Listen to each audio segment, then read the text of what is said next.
खुश राजकुमार। Happy Prince की मूर्ति शहर के ऊपर खड़ी थी। यह सोने से मढ़ी हुई थी। इसकी आंखें चमकीले नीले रत्नों से जड़ी हुई थी और इसकी कमर से एक लाल रत्न लटका हुआ था। सभी को लगा कि यह बहुत सुंदर है। तुम हैप्पी प्रिंस की तरह क्यों नहीं हो?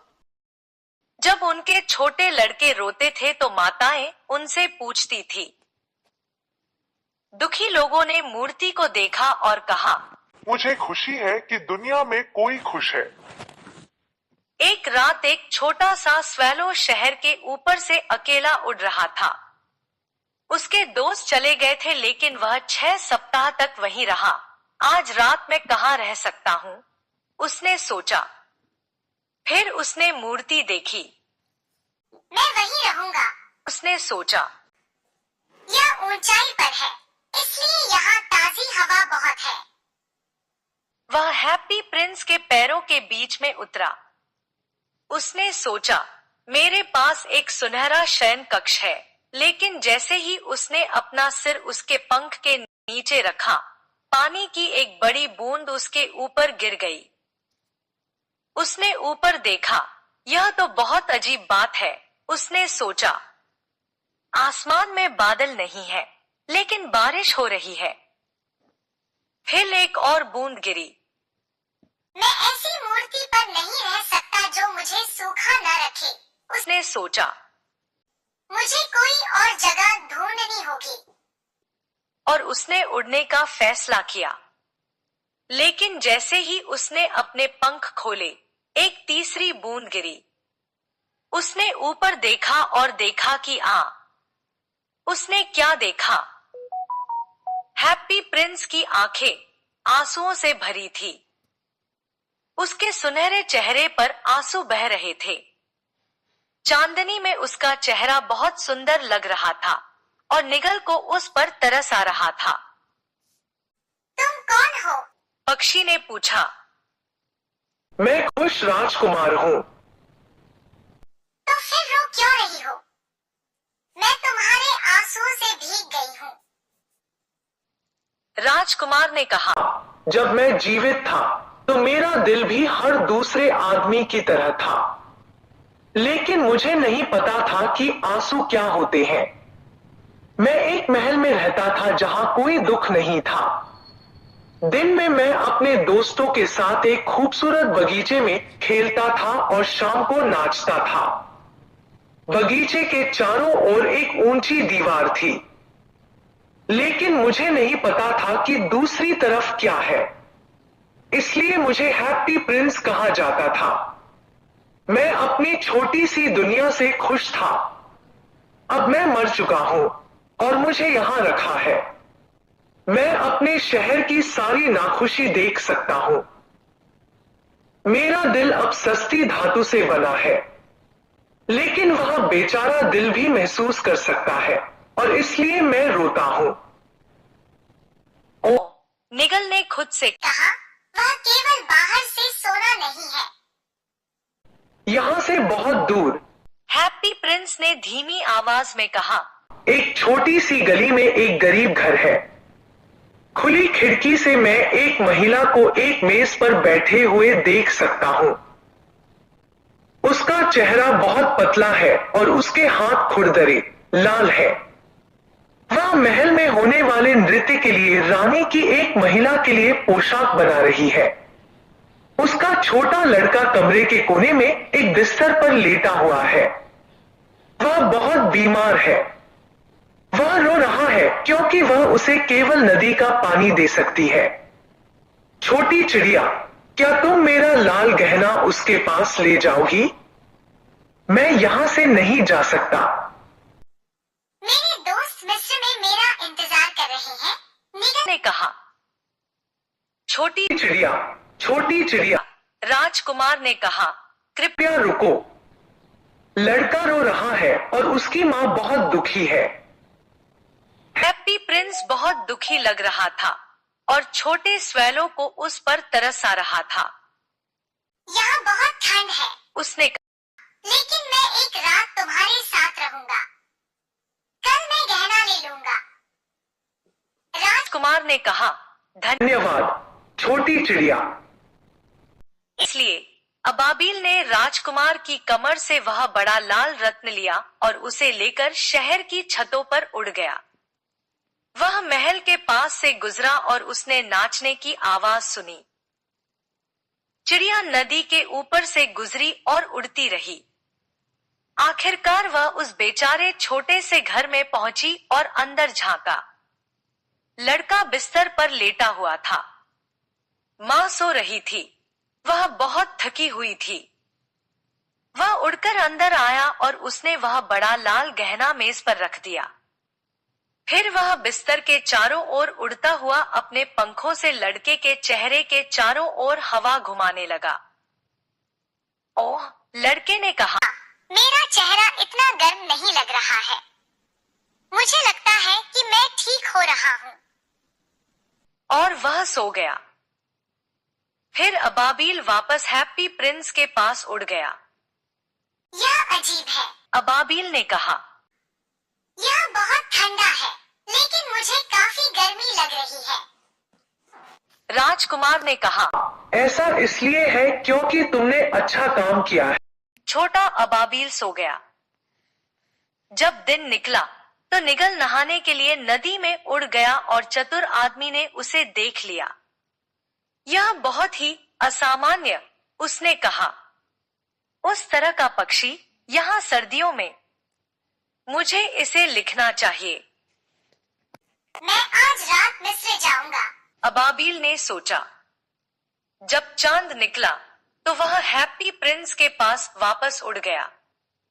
क्या मैं मिस्र में तुम्हारे लिए कुछ कर सकता हूँ? उसने कहा। राजकुमार ने कहा, छोटी चिड़िया, क्या तुम मेरे साथ एक रात और रुकोगी?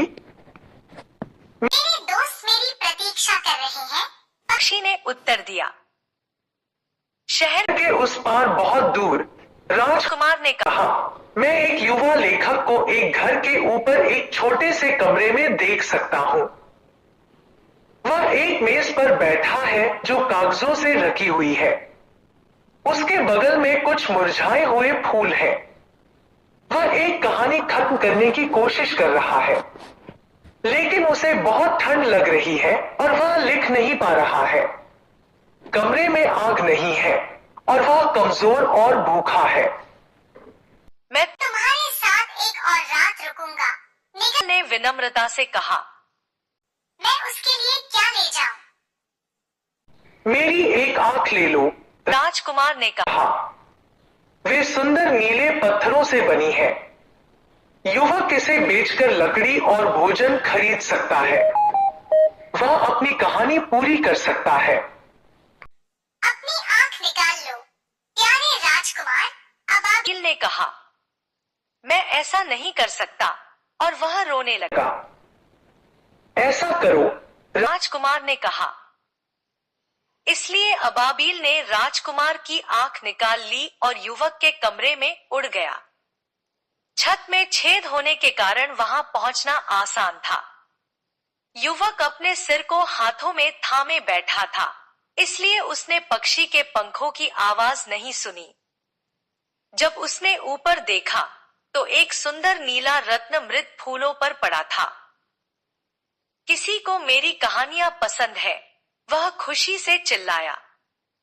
यह किसी ऐसे व्यक्ति की ओर से उपहार है जिसने मेरी किताबें पढ़ी हैं। अब मैं यह कहानी लिख सकता हूँ। अगले दिन स्वैलो नदी पर उड़ गया। उसने नाविकों को जहाजों पर काम करते देखा। वह चिल्लाया, मैं मिस्र जा रहा हूँ, लेकिन किसी ने उसकी बात नहीं सुनी। जब चांद निकला तो वह हैप्पी प्रिंस के पास वापस उड़ आया। उसने कहा, मैं तुम्हें अलविदा कहने आया हूँ। छोटी चिड़िया, राजकुमार ने कहा, क्या तुम कृपया एक और रात मेरे साथ रुकोगी? सर्दियां आ गई हैं, अबाबिल ने उत्तर दिया। जल्द ही बर्फ गिरेगी। मिस्र में सूरज गर्म होता है और पेड़ हरे होते हैं। प्रिय राजकुमार, मुझे तुम्हें छोड़कर जाना है, लेकिन मैं तुम्हें कभी नहीं भूलूंगी। नीचे चौक में एक छोटी लड़की खड़ी है। वह अंडे बेच रही है। उसके अंडे जमीन पर गिर गए हैं और वे टूट गए हैं। उसके पास घर ले जाने के लिए पैसे नहीं हैं। उसके पिता उसे मारेंगे। मेरी दूसरी आंख निकालकर उसे दे दो। मैं तुम्हारे साथ एक और रात रुक सकता हूँ, अबाबील ने कहा, लेकिन मैं तुम्हारी दूसरी आंख नहीं निकाल सकता। तुम देख नहीं पाओगे। राजकुमार ने कहा, ऐसा करो। सो अबाबील ने राजकुमार की दूसरी आंख निकाल ली और उसे लेकर नीचे उड़ गया। वह लड़की के पास गया और उसके हाथ में गहना थमा दिया। यह कांच का एक सुंदर टुकड़ा है, छोटी लड़की चिल्लाई। वह हंसते हुए घर भागी। फिर अबाबील वापस उड़कर राजकुमार के पास गया। उसने कहा, अब तुम देख नहीं सकते, इसलिए मैं तुम्हारे साथ रहूंगा। नहीं, गरीब राजकुमार ने कहा, तुम्हें मिस्र जाना होगा। मैं तुम्हारे साथ रहूंगा, निगल ने दोहराया और वह राजकुमार के पैरों में सो गया। अगले दिन वह राजकुमार के पास रुका। उसने राजकुमार को उन अजीब देशों की कहानियां सुनाई जिनके बारे में वह जानता था। प्यारी छोटी चिड़िया, राजकुमार ने कहा, तुम मुझे अजीब और अद्भुत चीजों के बारे में बता रही हो, लेकिन पुरुषों और महिलाओं की पीड़ा किसी भी चीज से ज्यादा अजीब है।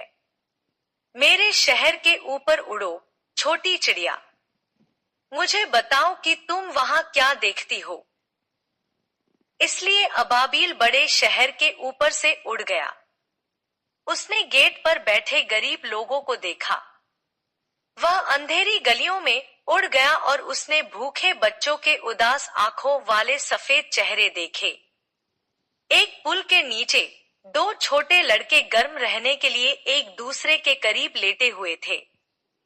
हम बहुत भूखे हैं, उन्होंने कहा। तुम वहां नहीं लेट सकते, एक गार्ड चिल्लाया। फिर अबाबील वापस उड़कर आया और राजकुमार को यह बात बताई। राजकुमार ने कहा, मैं उत्तम सोने से ढका हुआ हूं। इसे टुकड़े टुकड़े करके उतारो और मेरे गरीब लोगों को दे दो। निगल ने सोना खींच लिया जब तक कि हैप्पी प्रिंस ग्रे और बदसूरत नहीं दिखने लगा। निगल ने सोना गरीबों के पास ले गया और बच्चों के चेहरे पर चमक आ गई। वे चिल्लाए, अब हमारे पास रोटी है। फिर बर्फ गिरी। बर्फ के बाद बर्फ गिरती रही और घरों की छतों से नीचे लटकती रही। सभी ने मोटे कोट पहन रखे थे। छोटा निगल ठंडा हो गया। उसने राजकुमार को नहीं छोड़ा क्योंकि वह उससे बहुत प्यार करता था, लेकिन वह मर रहा था। अलविदा प्रिय राजकुमार, उन्होंने कहा। राजकुमार ने कहा, मुझे खुशी है कि तुम मिस्र जा रहे हो। तुम बहुत देर तक रुके हो। मैं मिस्र नहीं जा रहा हूं, निगल ने कहा। मैं भगवान के घर जा रहा हूं। वह उसके पैरों पर गिरकर मर गया। फिर मूर्ति के अंदर एक अजीब सी आवाज आई। क्रैक धातु का दिल दो टुकड़ों में टूट गया। अगली सुबह शहर का एक महत्वपूर्ण व्यक्ति अपने दो दोस्तों के साथ नीचे टहल रहा था। उसने मूर्ति की ओर देखा। हैप्पी प्रिंस बहुत उज्जवल नहीं दिखता है, उसने कहा। लाल पत्थर गायब हो गया है, उसकी आंखें नहीं हैं और वह सुनहरा नहीं है। वह एक भिखारी की तरह दिखता है। हाँ, वह करता है, आदमी के दोस्तों ने कहा। यहाँ उसके पैरों के पास एक मरा हुआ निगल है, अधिकारी ने कहा। हमें एक आदेश देना चाहिए कि पक्षी मर न सके। यहाँ उन्होंने हैप्पी प्रिंस की मूर्ति को गिरा दिया और उसे आग में डाल दिया। चमकीली धातु की एक धारा बाहर निकली। यह अजीब है, कामगारों ने कहा। मूर्ति के बीच में यह टूटा हुआ टुकड़ा सख्त बना हुआ है। हमें इसे फेंक देना चाहिए। इसलिए उन्होंने इसे मृत पक्षी के साथ फेंक दिया। परमेश्वर ने अपने सेवकों से कहा, मेरे लिए शहर की 2 सबसे अच्छी चीजें लाओ। वे उसके पास टूटा हुआ दिल और मरा हुआ पक्षी लेकर आए। हाँ, तुम सही चीजें लाए हो, भगवान ने कहा।